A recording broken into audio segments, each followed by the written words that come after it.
Informasi lainnya, Saudara, Menteri Pertahanan Prabowo Subianto kembali bertemu Wali Kota Solo Gibran Rakabuming Raka. Lagi-lagi, Prabowo Subianto memuji Gibran sebagai pemimpin masa depan.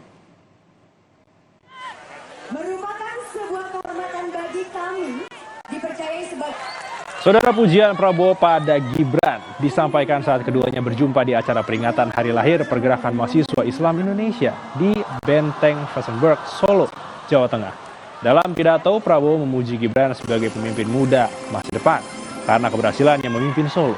Menanggapi pujian ini, Gibran menyatakan masih perlu banyak belajar. Kami menyapa para undangan yang telah hadir pada malam hari ini. Saudara, ini pemimpin hari ini dan pemimpin masa depan.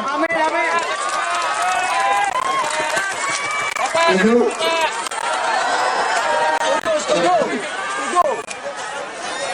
semua sejarah besar dibuat oleh anak-anak muda. Ingat itu, saudara-saudara sekalian. Pemimpin masa depan tadi sama Pak Prabowo mungkin enggak lah. Saya anak baru, ya. Masih harus banyak belajar, ya.